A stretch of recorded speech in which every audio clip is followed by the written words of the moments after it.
പരിണാമങ്ങൾ ഉണ്ടായി എന്ന് കണക്കാക്കാനാവില്ല. വയനാട്ടിൽ പ്രിയങ്ക ഗാന്ധി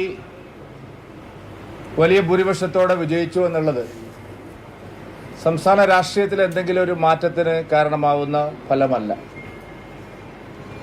കഴിഞ്ഞ 20 വർഷത്തോളമായി CPM കൈവശം വയ്ക്കുന്ന ചേലക്കര മണ്ഡലം അവർ തന്നെ തിരിച്ചു പിടിച്ചു.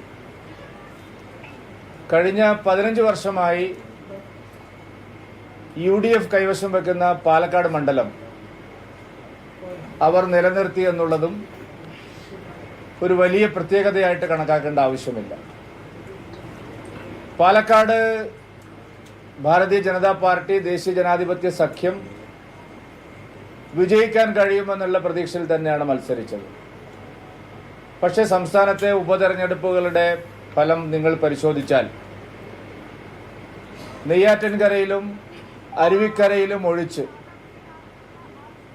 സംസ്ഥാനത്ത് നടന്ന മറ്റെല്ലാ ഉപതെരഞ്ഞെടുപ്പുകളിലും NDAക്ക് വോട്ടുകൾ കുറയുകയാണ് ഉണ്ടായത്.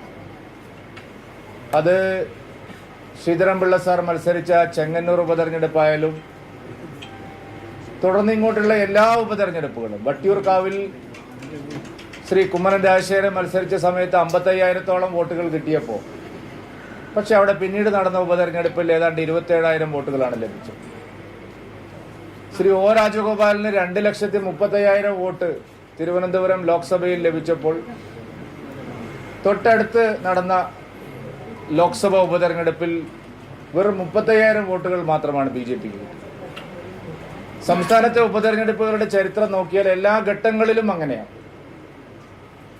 അതുകൊണ്ട് ഈ ഉപതെരഞ്ഞെടുപ്പിന്റെ പരിണാമം വലിയ ആഘോഷമാക്കി ചില ആളുകൾ ചിത്രീകരിക്കാൻ ശ്രമിക്കുന്നത് വസ്തുതകളുമായി യോജിക്കുന്നതല്ല. സംസ്ഥാന ഗവൺമെന്റിനെതിരായിട്ട് ശക്തമായ ജനവികാരം ഉണ്ടായിട്ടും പ്രധാന പ്രതിപക്ഷമായ UDFന് ചേലക്കരയിൽ വിജയിക്കാൻ കഴിഞ്ഞില്ല. LDF സ്വതന്ത്ര സ്ഥാനാർത്ഥിയെ നിർത്തി ഉജ്ജ്വലമായ വിജയം നേടുമെന്നാണ് പാലക്കാട് പറഞ്ഞത്. അവർക്കും വിജയിക്കാൻ സാധിച്ചില്ല. ചേലക്കരയിൽ ഞങ്ങളെ സംബന്ധിച്ചിടത്തോളം കഴിഞ്ഞ നിയമസഭാ തെരഞ്ഞെടുപ്പിൽ ലഭിച്ചതിനേക്കാൾ 10,000-ലധികം വോട്ടുകളുടെ ഉജ്ജ്വലമായിട്ടുള്ള മുന്നേറ്റം ഉണ്ടായിരിക്കും. പാലക്കാട് ഏതാനും ചില വോട്ടുകളുടെ കുറവ്. കഴിഞ്ഞ പ്രാവശ്യം ഈ ശ്രീധരൻ സാർക്ക് ലഭിച്ച 50,000 എന്നുള്ള കണക്കിൽ പിന്നീട് നടന്ന ലോക്സഭാ തെരഞ്ഞെടുപ്പിൽ അതിൽ നിന്ന് താഴോട്ട് പോവുകയുണ്ടായി. കാരണം ശ്രീധരൻ സാർക്ക് ലഭിച്ച വോട്ടുകൾ എല്ലാം പാർട്ടി വോട്ടുകളാണെന്ന് ആരും തന്നെ കണക്കാക്കുന്നില്ല. പക്ഷെ കഴിഞ്ഞ ലോക്സഭാ തെരഞ്ഞെടുപ്പിൽ ഞങ്ങൾക്ക് ലഭിച്ചത് രാഷ്ട്രീയ വോട്ടുകളാണ്. ആ രാഷ്ട്രീയ വോട്ടുകളിൽ നിന്ന് ചെറിയൊരു ശതമാനം വോട്ടിന്റെ കുറവ് പാലക്കാട് മണ്ഡലത്തിൽ ഉണ്ടായിരിക്കുന്നു. സ്വാഭാവികമായും ഉപതെരഞ്ഞെടുപ്പിൽ സംഭവിക്കുന്ന ഒരു കാരണമാണ് അതെങ്കിലും പാലക്കാട് ഒരു 3,000-4,000 വോട്ടിന്റെ വ്യത്യാസം എങ്ങനെ ഉണ്ടായി എന്നുള്ളതിനെ സംബന്ധിച്ച് ഞങ്ങൾ വിശദമായിട്ടുള്ള പരിശോധനകൾ നടത്തി, ആത്മപരിശോധന നടത്തി, ശരിയായ നിലയിൽ വീണ്ടും ജനങ്ങളെ സമീപിച്ച് തദ്ദേശ തെരഞ്ഞെടുപ്പും നിയമസഭാ തെരഞ്ഞെടുപ്പും വരുന്നതിന് മുമ്പ് ആവശ്യമായിട്ടുള്ള പ്രവർത്തനങ്ങൾ നടത്തി ജനപിന്തുണ ആർജിക്കാൻ വേണ്ടിയിട്ട് നല്ല പരിശ്രമം നടത്തണമെന്ന് തന്നെയാണ് നിശ്ചയിക്കുന്നത്. ഈ ഉപതെരഞ്ഞെടുപ്പ് ഫലം കേരളത്തെ സംബന്ധിച്ചിടത്തോളം ഒരു രാഷ്ട്രീയ മാറ്റവും ഉണ്ടാക്കുന്നതല്ല.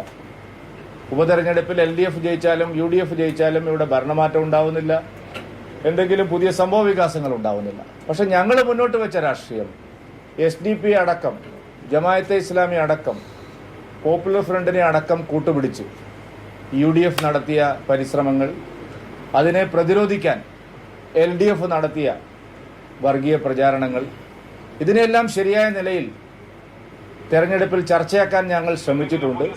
പക്ഷേ വർഗീയ ശക്തികളെ കൂട്ടുപിടിച്ചുകൊണ്ട് എല്ലാ കാലങ്ങളിലും അവരെടുക്കുന്ന സമീപനം ഇത്തവണ UDFന് ഫലപ്രദമായി ഉപയോഗിക്കാൻ കഴിഞ്ഞു. അതൊരു വലിയ ചരിത്ര നേട്ടമായിട്ട് കണക്കാക്കാൻ സാധിക്കില്ലെങ്കിലും വിജയം തന്നെയാണ്. 2ാം സ്ഥാനത്തുണ്ടായിരുന്ന ഞങ്ങൾ വിജയിക്കണം എന്നുള്ള അർത്ഥത്തിൽ തന്നെയാണ് ഈ തെരഞ്ഞെടുപ്പിൽ മത്സരിച്ചത്. അതിൻ്റെ പ്രചാരണത്തിൻ്റെ എല്ലാ ഘട്ടങ്ങളിലും ആ നിലയിൽ തന്നെയാണ് NDA മുന്നോട്ട് പോയത്. പക്ഷെ എന്തുകൊണ്ട് ചെറിയൊരു ശതമാനം വോട്ടിന്റെ കുറവുണ്ടായി എന്നുള്ളതിനെ സംബന്ധിച്ച് ഞങ്ങൾ പരിശോധിക്കും. ഇത് എല്ലാ ഉപതെരഞ്ഞെടുപ്പുകളിലും സംഭവിക്കുന്ന ഒരു പ്രതിഭാസമാണ്.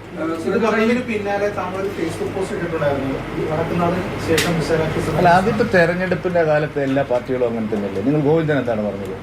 ഗോവിന്ദൻ പറഞ്ഞത് സരി ജയിച്ചു എന്നല്ലേ പറഞ്ഞത്. ഞാൻ പറയുമ്പോൾ മാത്രം എന്താണ് 400 പാറെന്ന് ഞങ്ങൾ പറഞ്ഞിട്ടില്ലേ?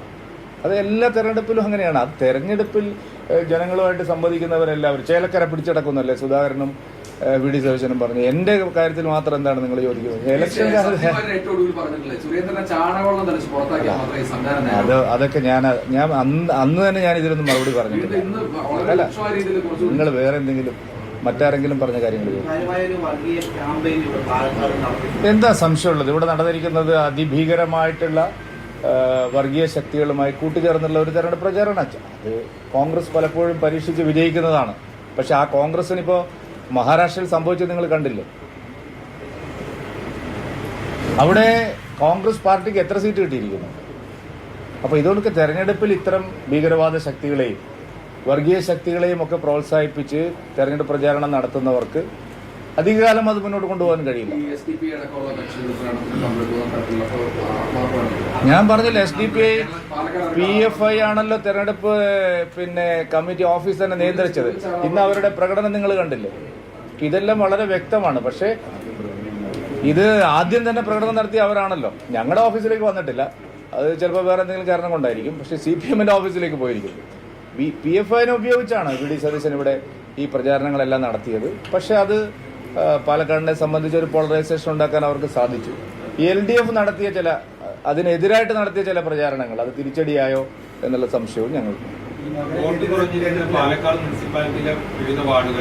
അല്ല, അങ്ങനെയല്ല. ബൈ ഇലക്ഷൻ ആയതുകൊണ്ട് മുനിസിപ്പാലിറ്റിയിൽ മാത്രമല്ല, എല്ലാ ബൂത്തുകളിലും ഒരു 30-40 വോട്ടുകളുടെ കുറവുണ്ടായിട്ടുണ്ട്. അത് ഏതെങ്കിലും ഒരു പ്രദേശത്ത് മാത്രം ഒതുങ്ങിയതല്ല. കാരണം എപ്പോഴും ഉപതെരഞ്ഞെടുപ്പിൽ ഒന്നാമത്തെ കാര്യം മന്ത്രിമാരിറങ്ങുന്നു, വലിയ തോതിലുള്ള പ്രചാരണങ്ങൾ നടക്കുന്നു, ഒരു സംസ്ഥാനം മുഴുവനുള്ള പാർട്ടി നേതാക്കന്മാരെല്ലാവരും ഇവിടെ വന്ന് ക്യാമ്പ് ചെയ്യുന്നു. ഞങ്ങളെ സംബന്ധിച്ചിടത്തോളം ഞങ്ങൾക്ക് MLA-മാരും MP-മാരും താരപ്രചാരകന്മാരും മന്ത്രിമാരും ഒന്നുമില്ല. സാധാരണ പ്രവർത്തകരാണ് ഈ തെരഞ്ഞെടുപ്പിനെ നേരിട്ടത്. തീർച്ചയായിട്ടും എല്ലാ ഉപതെരഞ്ഞെടുപ്പുകളിലും സംഭവിക്കുന്നതാണ്. അല്ലാതെ നഗരസഭയിൽ മാത്രം വോട്ട് കുറഞ്ഞു അങ്ങനെയല്ല. ഞാൻ നോക്കിയപ്പോൾ കണ്ണാടിയിലും ഒരു 20 വോട്ട് 30 വോട്ട്, മാത്തൂരിലും 20 വോട്ട് 30 വോട്ടൊക്കെ ഓരോ ബൂത്തിലും കുറഞ്ഞിട്ടുണ്ട്, പിരായിരിലും കുറഞ്ഞിട്ടുണ്ട്. അത് എല്ലാ പഞ്ചായത്തിലും എല്ലാ ബൂത്തുകളിലും കഴിഞ്ഞ നിയമസഭാ തെരഞ്ഞെടുപ്പിൽ ശ്രീധരൻ സാർക്ക് വലിയൊരു മുന്നേറ്റം ഉണ്ടായിരുന്നു. ലോക്സഭാ തെരഞ്ഞെടുപ്പിനെ അപേക്ഷിച്ച് ഒരു 10, 15, 20 വോട്ടുകൾ എല്ലാ ബൂത്തിലും കുറഞ്ഞിട്ടുണ്ട്. അത് ശരിയാണ്. അത് അങ്ങനെ ഏതെങ്കിലും ഒരു സ്ഥലത്ത് മാത്രമല്ല. അല്ല, അത് അങ്ങനെയാണെങ്കിൽ തന്നെ ഞങ്ങളത് വിശദമായിട്ട് പരിശോധിക്കും. കാരണം BJPയെ സംബന്ധിച്ചിടത്തോളം, NDA സംബന്ധിച്ചിടത്തോളം നിയമസഭയിൽ ഒരു സീറ്റും ഇല്ലാത്ത ഒരു പാർട്ടിയാണ് ഇപ്പോഴും. ലോക്സഭയിൽ ഒരു MP ഉണ്ടെങ്കിലും നിയമസഭയിൽ പ്രാതിനിധ്യം ഇല്ലാത്ത ഒരു പാർട്ടിയാണ്. കഴിഞ്ഞ പ്രാവശ്യം കിട്ടിയ ശ്രീധരൻ സാർക്ക് കിട്ടിയ 50,000 വോട്ടിന്റെ ബലത്തിൽ ഇത്തവണ നിയമസഭയിലേക്ക് പ്രവേശിക്കാൻ ആവശ്യമായിട്ടുള്ള ഒരു പ്രചാരവേലയും പ്രചാരണമായിട്ട് ഞങ്ങൾ രംഗത്ത് പോയി. പക്ഷേ ഇവിടെ പരിഗണിക്കപ്പെട്ട വിഷയങ്ങൾ പലതും വർഗീയ ധ്രുവീകരണത്തിന് മാത്രം ഉതകുന്ന രീതിയിലായി എന്നുള്ളത് ഒരു വസ്തുതയാണ്. പിന്നെ നിങ്ങൾ ചൂണ്ടിക്കാണിച്ച പോലെ ഏതെങ്കിലും പർട്ടിക്കുലർ ബൂത്തുകളിൽ ഇന്ന സ്ഥലങ്ങളിൽ അങ്ങനെ ഒരു സ്ഥലത്തും വോട്ട് കുറഞ്ഞിട്ടില്ല. എല്ലാ ബൂത്തിലും ജനറലായിട്ട് ഒരു 20-30 വോട്ട് കുറഞ്ഞിട്ടുണ്ട്. അത് പരിശോധിക്കും. അതെല്ലാം ഞാൻ ആദ്യം പറഞ്ഞല്ലേ പരിശോധിക്കും. ഞങ്ങൾ ഈ വിജയത്തെ, UDFന്റെ വിജയത്തെ അതിന്റെ അർത്ഥത്തിൽ തന്നെ കാണുന്നു. ഞങ്ങൾക്ക് വിജയിക്കാനായില്ല എന്നുള്ളതും ശരിയായ നിലയിൽ തന്നെ കാണുന്നു.